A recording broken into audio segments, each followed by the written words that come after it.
Wir befinden uns in der Serie Klagelieder. Wir haben sie zwar zweimal unterbrochen und vor 3 Wochen angefangen, aber jetzt ist der zweite Gottesdienst in dieser Serie. Klagelieder, das sind eine Sammlung von 5 Klagepsalmen aus dem Alten Testament, die alphabetisch aufgebaut sind, poetische, eine Art Gedicht, die aber sehr roh sind, sehr ehrlich und nichts beschönigen, aber eben auch kunstvoll.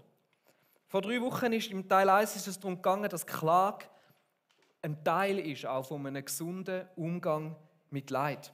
Und dass man anhand der Klagelieder irgendwo sehen können, dass Klage einen Ort schaffen kann oder wichtig ist, dass sie einen Platz hat, um Gott gegenüber auch unsere Gefühle, unsere vielleicht Ohnmacht, unser Unverständnis gegenüber dem, was wir erleben, auszudrücken und wie Klage dazu kann beitragen, dass da ein geschaffener Ort ist, aber auch ein begrenzter Ort, wo eben nachher auch das Leben wieder Platz hat. Super Thema, oder, für so einen Gottesdienst mit ganz vielen Gästen, aber auch spannend.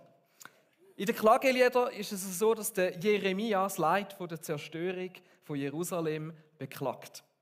Und wer den Bibelleseplan mitmacht und Klagelieder selber liest, der hat sicher gemerkt, dass für den Jeremia der Grund von der Zerstörung von Jerusalem klar war, nämlich der Zorn Gottes. Es wird klar, dass Gott zornig ist über sein Volk und das Volk bestraft. Jetzt lasst euch nicht zu fest verschrecken, aber wir gehen in einen Text rein, wo wir das deutlich sehen, zum Beispiel Klagelieder 2, Verse 1 bis 5. Und wir lassen das mal auf uns wirken. Ach, der Zorn des Herrn liegt über Zion, wie eine große, dunkle Wolke. Wie ein Stern vom Himmel auf die Erde stürzt, so verging Israels ganze Pracht. Im Zorn hat Gott selbst seinen Tempel verworfen, den Schemel, auf dem seine Füße einst ruhten. Erbarmungslos hat er die Häuser und Dörfer zerstört, in denen die Nachkommen von Jakob wohnten. Die befestigten Städte Judas hat er niedergerissen und seinem Zorn freien Lauf gelassen. Über das Königreich hat er Schande gebracht und die Mächtigen zu Boden gestürzt. Der Herr hat Israel aller Macht beraubt. Als der Feind zum Angriff blies, zog er seine schützende Hand zurück. Er hat das Land in Brand gesteckt, wie ein loderndes Feuer, das alles ringsum verzehrt. Er spannte seinen Bogen und stellte sich auf, die rechte Hand bereit zum Schuss. Wie ein Feind hat er alle getötet, die uns so lieb und teuer waren. Zion bekam seinen glühenden Zorn zu spüren. Er goss ihn über die Häuser wie Feuer. Der Herr ist Israels Feind geworden.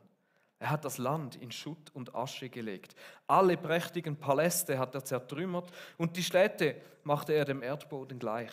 So stürzte er die Bewohner Judas in immer tiefere Trauer und Leid. Ich weiß nicht, wie es dir geht, wenn du die Ziele liest. Vielleicht zuckst du innerlich so ein bisschen zusammen bei diesem Text. Auch gerade wenn wir schon lange Christen sind, tun wir uns manchmal sehr schwer mit Aussagen über Gottes Zorn. Und ich glaube so, dass wir viele von uns irgendwo so ein paar Strategien entwickelt haben, um mit dem umzugehen. Eine Art und Weise kann sein, dass wir das versuchen, so gut wie möglich auszublenden, zu negieren. Dass wir vor allem die gute Seite von Gott betonen. Der liebende Vater, den wir im Neuen Testament doch so sehen. Und dass wir die herausfordernde Seite ein bisschen auf die Seite lassen, ausblenden, uns möglichst auch nicht zu fest damit beschäftigen. Damit besteht aber ein Stück weit auch die Gefahr, dass wir ein einseitiges Gottesbild entwickeln. Ein anderer Umgang kann sein, dass dich das verunsichert, dass dir das Angst macht. Vielleicht Angst macht, dass du selber könntest von Gottes Zorn getroffen werden. Und das kann zu einem angsterfüllten Glaubensleben führen. Ein Glaubensleben, das Angst hat vor dem strafenden, vor dem zornigen Gott. Und ich glaube, es gibt viele Leute, die sind vielleicht mit so einem Gottesbild aufgewachsen und haben lange Zeit Mühe damit gehabt und haben es irgendwie geschafft, können auch die liebende Seite, das anzunehmen und das anderen irgendwo ein bisschen ablegen. Und jetzt kommt das und du merkst, irgendwie ist es schwierig, das zusammenzubringen. Und etwas, was das bei vielen auslöst, ist, dass sie anfangen, zu Gott auf Distanz zu gehen. Aussagen wie, hey, mit so einem Gott kann und möchte ich nichts zu tun haben. Ein Gott, so etwas ist doch barbarisch. Und es gibt viele die so Aussagen machen. Ein ganz bekannter ist der Atheist Richard Dawkins, der in seinem Buch schreibt, ich traue mich das fast nicht vorzulesen, weil es so böse sind. Der Gott des Alten Testaments ist die unangenehmste Gestalt der gesamten Dichtung. Eifersüchtig und auch noch stolz darauf. Ein kleinlicher, ungerechter, nachtragender Kontrollfreak, ein rachsüchtiger, ethnischer Säuberer und so weiter, ein Tyrann. Und solche Aussagen und so Vorstellungen von Gott sind tatsächlich ein Grund, warum es etliche Menschen gibt, die Gott ablehnen. Aber ist es wirklich so? Können wir die Aussagen so interpretieren? Und wenn wir einen genaueren Blick in die Bibel hineinwerfen und was sie uns sagt über die zornige Seite von Gott, dann werden wir feststellen, dass das sehr ein einseitiges Bild ist. Und dass die Bibel ein ganz anderes Bild von Gott und seinem Zorn zeigt. Und um das wird es heute gehen. Und wir werden sehen, dass zu so einem Schluss, wie der Richard Dawkins da gekommen ist, kannst du eigentlich nur kommen, wenn du dich sehr oberflächlich mit diesen Themen beschäftigt hast, wenn du nur sehr oberflächlich über den Text durchgelesen hast. Und darum ist es, glaube ich, wichtig, dass wir das irgendwo auch anschauen und darum, auch wenn es nicht das schönste Thema ist, glaube ich, ist es wichtig, dass wir das machen, weil es kann dir helfen, in dem Bild, das du von Gott hast, nochmal ein bisschen mehr Klarheit zu bekommen. Vielleicht fordert es dich auch raus in deinem Bild, das nochmal irgendwo zu überdenken. Und vielleicht oder hoffentlich findest du in dem auch ein paar Gedanken, wo du vielleicht jemandem mit auf den Weg kannst geben, wo genau Mühe hat mit dem Thema, wo vielleicht genau so denkt und sagt, hey, mir macht das Mühe im Zusammenhang mit Gott. Jetzt die erste spannende Beobachtung, die wir machen müssen, ist, im Klagelieder, da heißt es ja, im Zorn hat Gott, der Herr ist Israels Feind geworden. Oder es heißt, Gott hat in Schutt und Asche gelegt. Gott wird da aktiv als Handelnder beschrieben, aber wenn wir es geschichtlich anschauen, dann ist es der Nebukadnezar gewesen, wo Jerusalem in Schutt und Asche gelegt hat. Er und seine Armee. Er ist auf Jerusalem gekommen, er hat die Stadt belagert und zerstört. Und zwar auch nicht einfach nur grundlos. Nämlich der König Zedekia, der König von Juda in dieser Zeit, hat sich durch Verträge versucht abzusichern und mit Babylon abgemacht, dass sie ihn beschützen und nicht angreifen. Ist dann aber hintenrum, hat er teilgenommen an einer antibabylonischen Koalition, die sich zusammengeschlossen hat und sich verbündet hat, um eigentlich Babylon die Macht wieder zu entreissen. Und es war nicht das erste Mal, wo das Volk Israel so etwas geboten hat. Und als der Nebukadnezar von dem Wind bekommen hat, hat es ihm gelangt. Und er hat gesagt, jetzt muss Jerusalem fallen. Jetzt müssen die büssen und hat sie grausam am Erdboden gleich gemacht. Es hat also durchaus auch andere Gründe gegeben, um Jerusalem zu zerstören, als in dem Sinn einen göttlichen Zornesauftrag. Und wir merken in dem Sinne, Gottes Zorn, wenn er sich auswirkt, hat das oft sehr eine natürliche, irdische Art und Weise. Krieg mit all seiner Grausamkeit. Und in den Klageliedern wird es beschrieben, als hätte das Gott gemacht, aber im Endeffekt sind es Soldaten gewesen. Und sind das Sachen, die zu einem Krieg einfach dazugehören. Und nur schon diese Tatsache gibt uns einen guten Hinweis darauf, dass Gottes Zorn eben nicht so 1:1 kann mit dem vergleichen, was wir heute unter Zorn verstehen. Versuch dich mal kurz zu erinnern, wenn du das letzte Mal zornig geworden bist. Vielleicht sogar die Beherrschung verloren hast. Oder ausgerastet bist. Vielleicht war es heute Morgen auf dem Weg in Kiel. Oder kurz vorher. Ich habe eigentlich gedacht, das passiert bei uns zum Glück nicht. Und ausgerechnet heute hat es eine Situation gegeben. Tatsächlich. Also nichts gegen Steffi oder so. Einfach, wir haben nicht einen Streit gehabt in dem Sinne. Aber es hat so eine Situation gegeben. Was läuft denn ab, wenn dich etwas so wütend macht, dass plötzlich der Zorn in dir aufsteigt? Deine Emotionen aufkochen. Und manchmal braucht es einen kleinen Trigger. Und das passiert. Vielleicht bei euch nicht. Bei mir schon. Und dann sagen wir manchmal Sachen, die wir nachher bereuen. Und für die Leute dort geht einmal etwas kaputt. Fliegt irgendetwas durch die Wohnung. Habe ich alles auch schon gehört. Jetzt bei uns zum Glück ist das jetzt wirklich noch nie vorgekommen. Aber es gibt es. Und wenn einem der Zorn packt, dann verliert man manchmal Beherrschung. Man läuft rot an, die Farbe steigt einem ins Gesicht. Und das ist mega lustig, im Hebräischen das Wort Zorn Es gibt es so nicht. Hebräisch kennt keine so abstrakte Begriffe. Es ist immer irgendwo verknüpft mit etwas, wo man anlangen kann. Und wenn man das Wort wörtlich übersetzen würde, heisst Zorn auf Hebräisch eine heisse Nase haben. Oder eine grosse Nase haben, eine rote Nase haben. Das sind so Ausdrücke. Und vielleicht ein bisschen von dem, oder? Weil einem bei dem Gefühl dann Zornesröte ins Gesicht steigt. Fakt ist, was auch immer jetzt vielleicht, also wo du dich daran erinnert hast, Zorn ist ein Gefühl, das wir negativ anschauen. Es ist für uns unbeherrscht, es ist unabgebracht und ja, es ist manchmal vielleicht eben sogar ein bisschen gefährlich, weil aus unkontrolliertem Zorn viel Leid kann verursacht werden. Das ist das, was wir mit Zorn verbinden, wenn wir daran denken. Und jetzt genau in dem liegt der grosse Unterschied zu Gott. Weil Gottes Zorn ist nicht irgendwie ein spontaner Ärger, ist nicht ein unkontrollierter emotionaler Ausbruch, ein Ausraster, den Gott irgendwo hat. Und das ist eben schwierig auf Deutsch zu übersetzen. Vor allem, wenn das Wort eigentlich Nase heisst. Aber wenn wir ein bisschen genauer anschauen an diesen Text, dann wird das eigentlich sehr schnell klar. Zum Beispiel dort, wo Gott Mose am Berg Sinai begegnet ist, wird Gott zum Beispiel als langsam zum Zorn beschrieben. Ich habe die Stelle mitgebracht. Und der Herr ging vor seinem Angesicht vorüber und rief, der Herr, der starke Gott, der barmherzig und gnädig ist, langsam zum Zorn und von großer Gnade und Treue, der Tausenden Gnade bewahrt und Schuld, Übertretung und Sünde vergibt, aber keineswegs ungestraft lässt. Etwa 10-mal wird das im Alten Testament betont, dass Gott langsam zum Zorn ist. Und wenn wir sein Handeln anschauen und wenn wir das ein bisschen durchgehen in der Bibel, dann merken wir, dass Gott nie überhastet in seinem Zorn reagiert. Ja, er kennt das Gefühl. Anscheinend gibt es, dass Gott zornig werden kann, aber es ist nicht ein unkontrollierter Ausraster, wie das bei uns vielleicht der Fall ist. Und es braucht mega viel, bis Gott irgendwo zornig wird. Und ich glaube, das müssen wir irgendwo festhalten. Gott ist nicht ein zorniger Gott, aber er kann zornig werden. Aber es ist ein grosser Unterschied, ob Gott ein zorniger Gott ist oder ob Gott ein Gott ist, der auch mal zornig werden kann.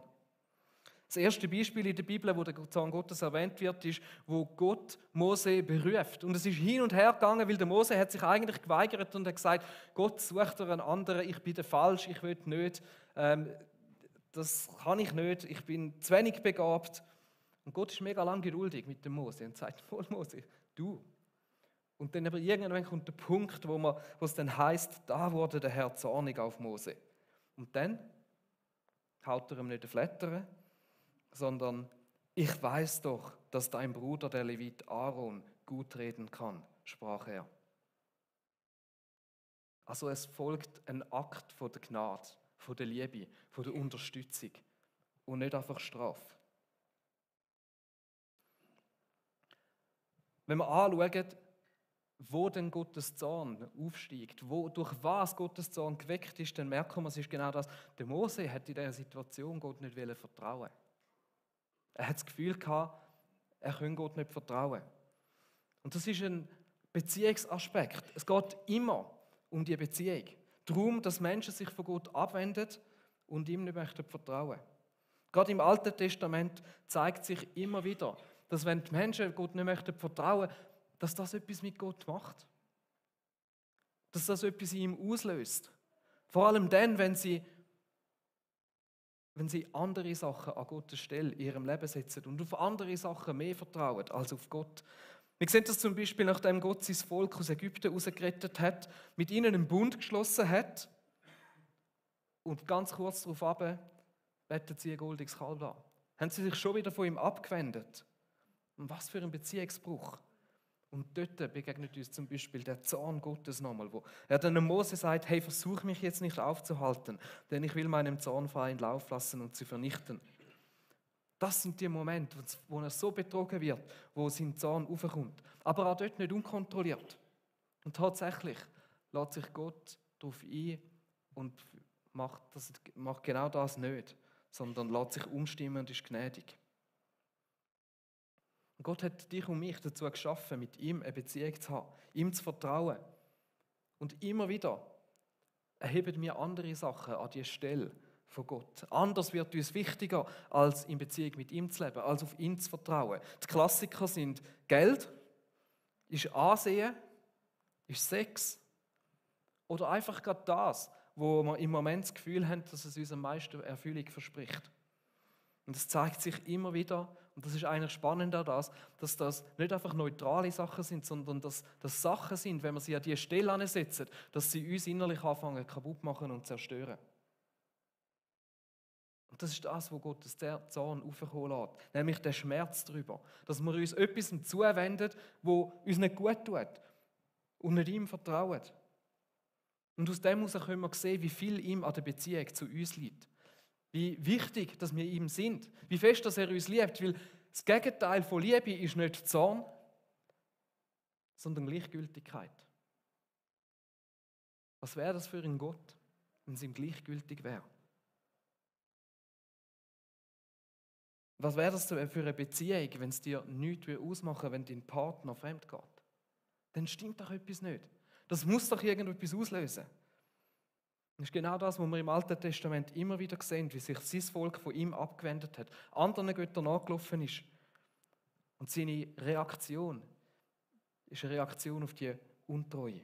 Und so war das auch bei der Zerstörung von Jerusalem in den Klageliedern.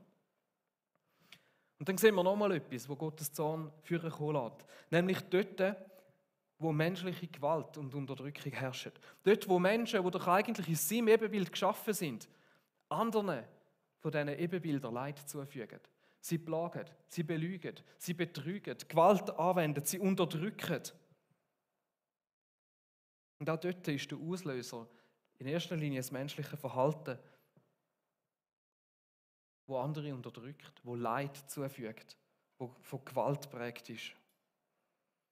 Der Abraham Heschel, ein jüdischer Rabbiner, hat das gut zusammengefasst. Er sagt, die Propheten stellen den Zorn Gottes nie als etwas Unberechenbares, Unvorhersehbares, Irrationales dar. Er ist niemals ein spontaner Ausbruch, sondern eine Reaktion, die durch das Verhalten der Menschen ausgelöst wird und durch die Sorge um Recht und Unrecht motiviert ist. Es geht ihm um Unrecht, zum dem entgegentreten. Es lässt ihn nicht kalt. Und in dem Sinne ist der Zorn Gottes ein Stück weit eben auch eine beschützende Kraft.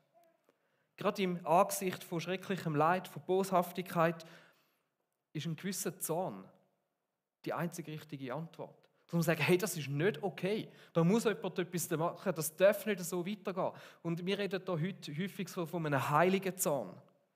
Was wäre das für ein Gott, oder, wenn ihm die Ungerechtigkeiten egal wären?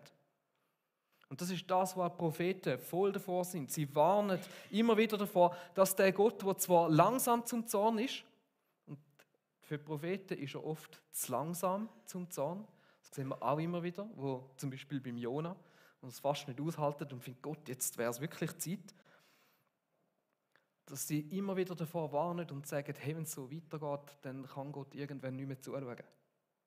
Dann passiert es. Jetzt haben wir ein bisschen angeschaut, was der Zorn auslöst und vielleicht müssen wir anschauen, wie sich denn der schlussendlich auswirkt. Und dort auch wieder spannend, oder? Es ist nicht einfach so, dass es Gott dann irgendwann einfach verjagt und verklopft, so wie das bei uns häufig ist.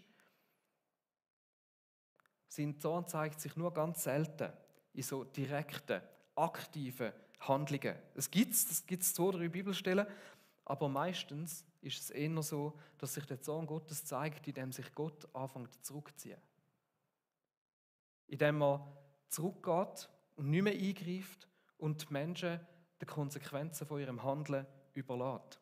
Und wir haben das vorher zum Beispiel schon gelesen im Klagelieder 2, wo es heißt: Als der Feind zum Angriff blies, zog er seine schützende Hand zurück.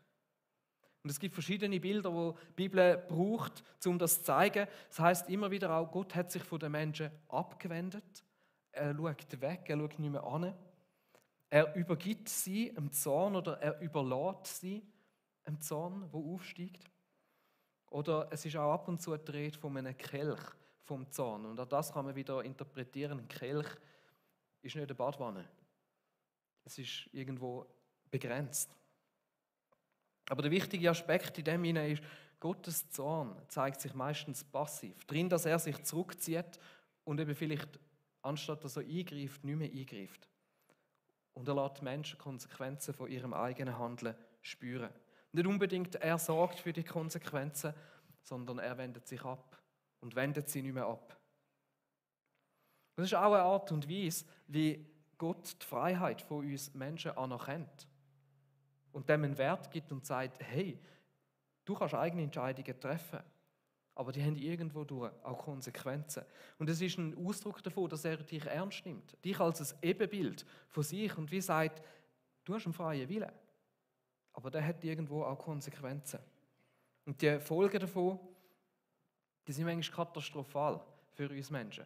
Und das ist irgendwo schwieriger. Wir lesen von dem auch im Römerbrief, im Kapitel 1, wo der Paulus so einen längeren Abschnitt über das hat. Das heißt, das ist nur ein Auszug aus dem, ihr könnt das vielleicht selber dann mal noch ganz durchlesen. Gott war ihnen gleichgültig. Sie gaben sich keine Mühe, ihn zu erkennen. Deshalb überlässt Gott sie einer inneren Haltung, die ihr ganzes Leben verdirbt. Und folglich tun sie Dinge, mit denen sie nichts zu tun haben sollten. Sie sind voller Unrecht und Gemeinheit, Habgier, Bosheit und Neid, ja sogar Mord, voller Streit, Hinterlist und Verlogenheit, Klatsch und Verleumdung und so weiter. Unsere Handlungen haben Konsequenzen. Und wenn Gott Menschen sich selber überlässt, dann ist es oft so, dass sich die Spirale von Gewalt und Unrecht immer schneller, immer heftiger, immer krasser dreht. Und das führt auch dazu, dass manchmal dann andere Menschen, unschuldige Menschen, in Mitleidenschaft gezogen werden, weil wir ein Teil sind von dem ganzen System, von dieser sündhaften Menschheit. Und das führt dann zur Klage, wo Sachen passieren, wo wehtun, wo Leid da ist, wo man Gott irgendwo klagen können.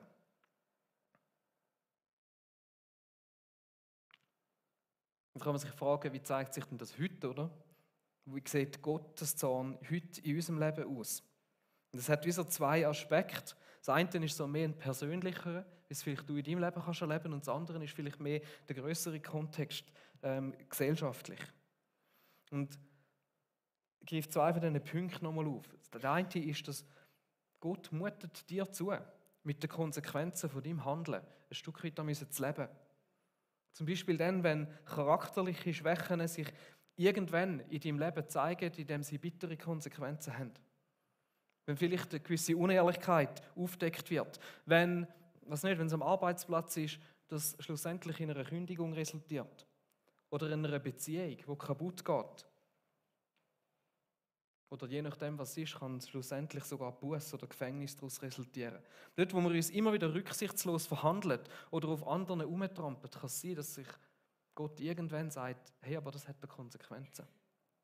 Und sich in dem Sinne vielleicht Gottes Zorn heute irgendwo zeigt.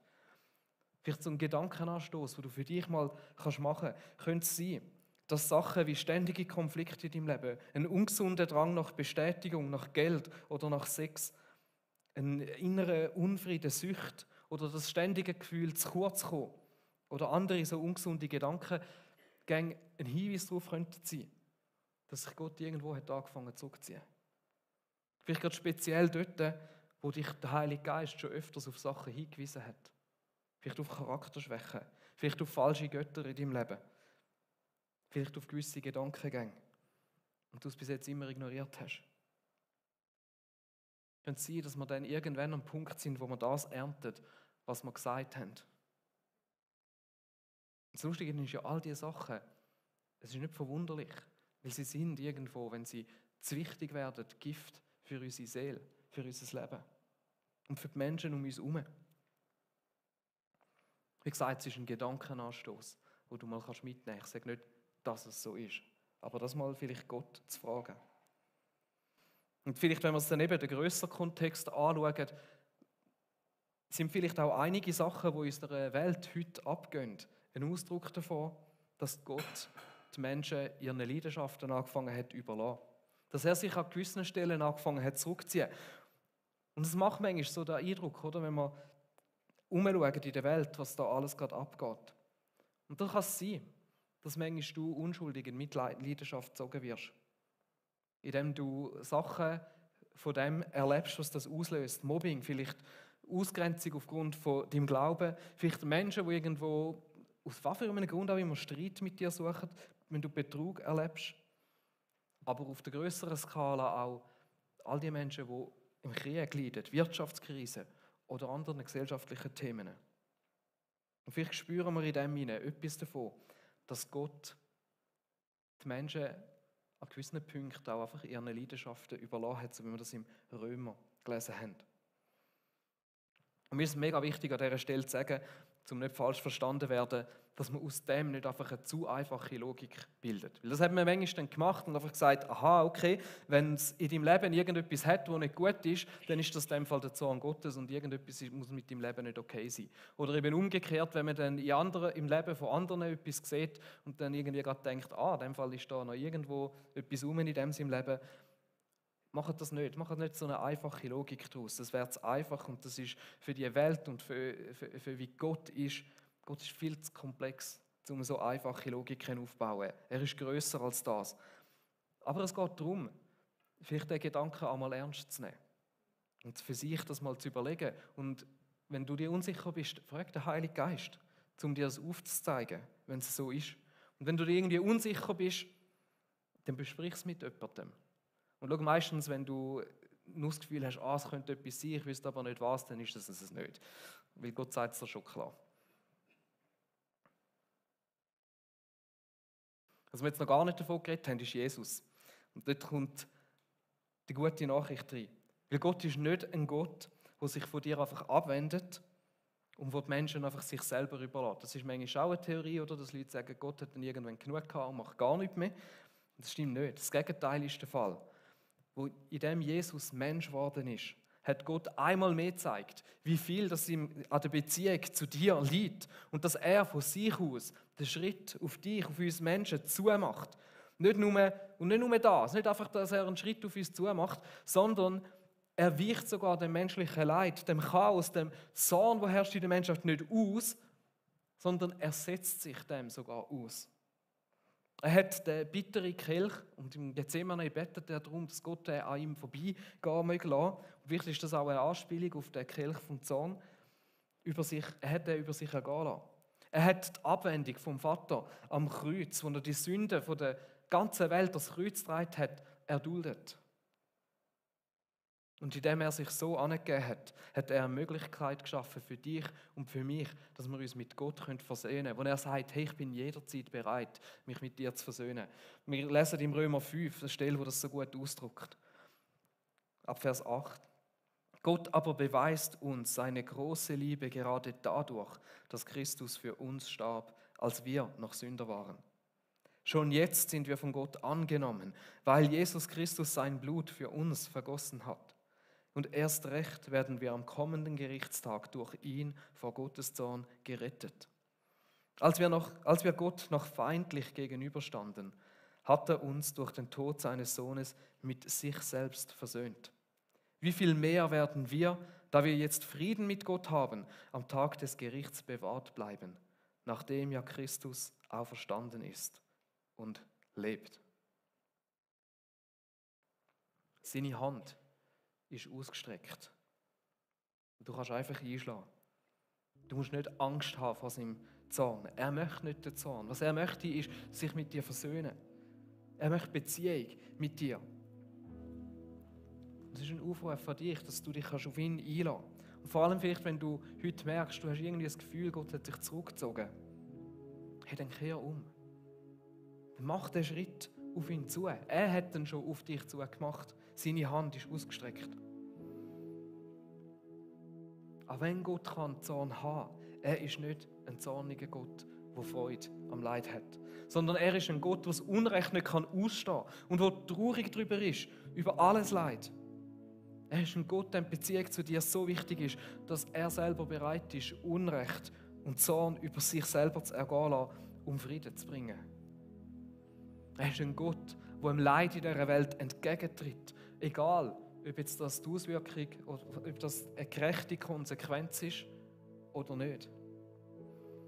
Und er lädt dich und mich ein, ihm nachzufolgen. Er lädt dich ein, jemand zu sein, der sich wie er dem Leid in dieser Welt entgegenstellt. Als Einzelperson. Aber auch uns, alle zusammen, als Kirche, die er als sein Lieb bezeichnet. Und er lädt dich ein, sich dem Leid entgegenzustellen, unabhängig davon, ob du denkst, dass das Leid eine Auswirkung ist von Gottes Zorn oder nicht. Du bist berufen, wie Jesus, barmherzig zu reagieren und dich dem Leid anzunehmen. Und an dieser Stelle möchte ich die Frage uns allen stellen: Wie steht es um unsere Barmherzigkeit? Unsere Barmherzigkeit als Kirche gegenüber Menschen, wo wir vielleicht manchmal das Gefühl haben, das ist völlig gerecht, dass sie da irgendwo etwas erleiden. Sind wir barmherzig an ihnen gegenüber? Lindert es mir das Leid auf dieser Welt oder machen wir es grösser? Ihr könnt die Gedanken mitnehmen.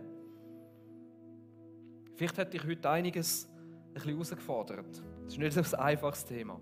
Und ich bitte dich, um es vielleicht für dich auch noch nicht gerade abhaken nach dem Gottesdienst. Nimm dir vielleicht noch mal Zeit, um dir Gedanken darüber zu machen.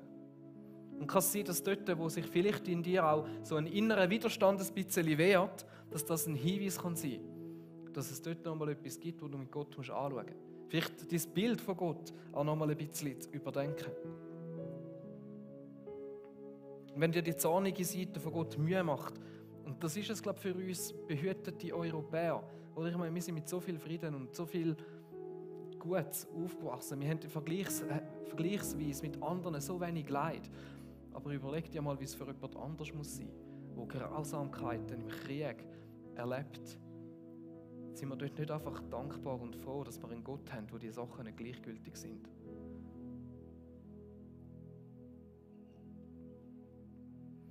Und hey, je nachdem, wo du stehst, dann kann Klage, das, was wir in den Klageliedern sehen, kann wie so ein erster Schritt sein in eine neue Gottesbegegnung hinein.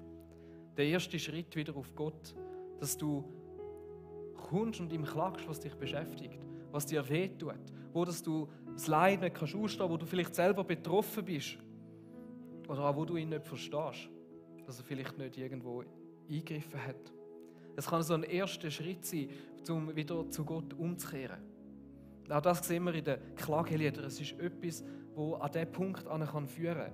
Das heißt im Kapitel 5, Vers 1, Herr, führe uns doch zurück zu dir, damit wir zu dir umkehren können.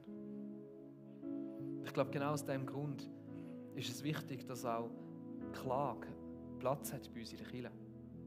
Dass wir nicht immer nur alles schön reden und gut reden, sondern können ehrlich sein, mit wie es uns geht. Dass Gott angeben und sagen. Ich möchte noch beten, zum Schluss kommen wir stehen auf für das.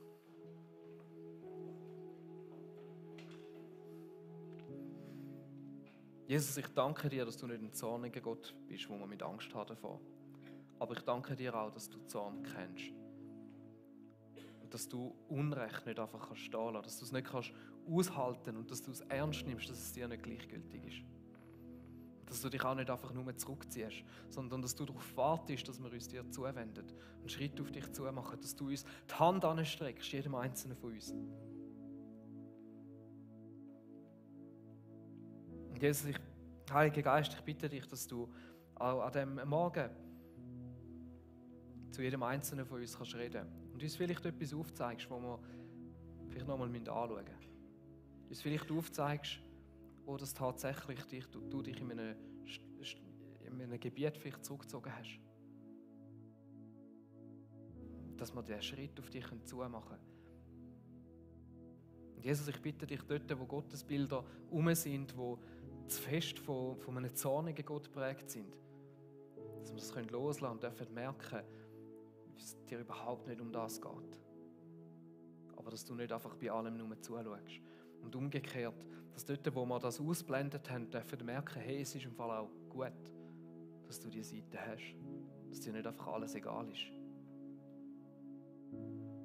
So wie ein liebender Vater auch nicht einfach bei allem zuschaut, was seine Kinder machen.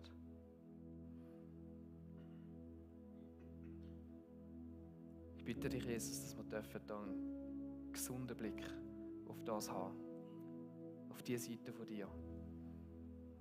Und dass du unser Bild korrigierst von dir dort, wo es nötig ist. Amen. Wir gehen jetzt nochmal in Worship.